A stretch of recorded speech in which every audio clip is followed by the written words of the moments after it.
ప్రజాస్వామ్యంలో ప్రజలు చాలా ముఖ్యమని మాజీ మంత్రి యనమల రామకృష్ణుడు అన్నారు. నాయకుల ప్రవర్తన సరిగ్గా లేకపోతే ప్రజలు గుణపాఠం చెబుతారన్న దానికి ఎన్నికల ఫలితాలే ఉదాహరణ అని పేర్కొన్నారు. మంచి చేసిన ప్రభుత్వాలకే ప్రజలు తోడుగా ఉంటారన్నారు. చెడు చేసిన వైసీపీ ప్రభుత్వానికి గుణపాఠం చెప్పారని అన్నారు. వైసీపీ మంత్రులు, ఎమ్మెల్యేలు ప్రజల సంపదను దోచేసి ధనవంతులయ్యారని ఆరోపించారు. జగన్ దోపిడీ పాలనకు ప్రజలు ఓటుతో బుద్ధి చెప్పారన్నారు. వైసీపీ ఓటమికి జగన్ అకృత్యాలు, అవినీతి, దోపిడీలే కారణమని విమర్శించారు. జగన్ పరిపాలనకు ప్రతిపక్షానికి కూడా అనర్హుడని ప్రజలు తేల్చారని యనమల అన్నారు. అలా చలామణి అయ్యాడు కాబట్టి ఈరోజు జగన్మోహన్ రెడ్డి ఇంటికి దారుణంగా పోయాడు వెనక్కి. ఇంత దారుణంగా ఏ చీఫ్ మినిస్టర్, ఏ నాయకులు, ఏ పార్టీ కూడా ఇంత దారుణంగా పోలేదు. అందుచేత ఆయనకి సరైనటువంటి గుణపాఠం ప్రజలే బుద్ధి చెప్పారు.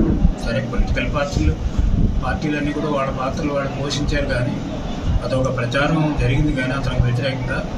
కానీ మనం ఎంత ప్రచారం చేసినప్పుడు కూడా ప్రజల్లో కూడా అది నాటుకుపోయింది ఈయన చేసినటువంటి కార్యక్రమాలన్నీ కూడా.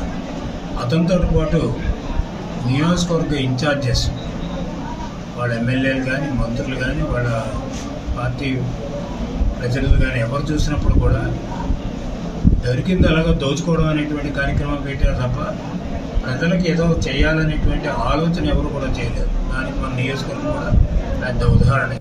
నీకంటే నీకే బాగా తెలుస్తాయి, నేను చెప్పాల్సిన అవసరం లేదు. అంతేత ఈనాడు ఇంత దారుణమైన రిజల్ట్కి కారణం ఆయన ఎంచిపోయాను అనుయాయులు. అందుకని మంత్రులు, ఒక్క మంత్రి, అది కూడా అతి కష్టం మీద గెలిచాడు ఒక మంత్రి కూడా. మంత్రులందరూ వెళ్ళిపోయారు, స్పీకర్ వెళ్ళకపోయారు, అందరూ పోయారు. అంతే దారుణమైనటువంటి ఓటమిని చవి చేసినటువంటి మళ్ళీ జగన్మోహన్ రెడ్డి పార్టీ మళ్ళీ తిరిగి అధికారంలోకి రావడం కానీ అది ఎగ్జిస్టెంట్ ఉంటుంది అనేటువంటి నేను అనుకోవడం లేదు.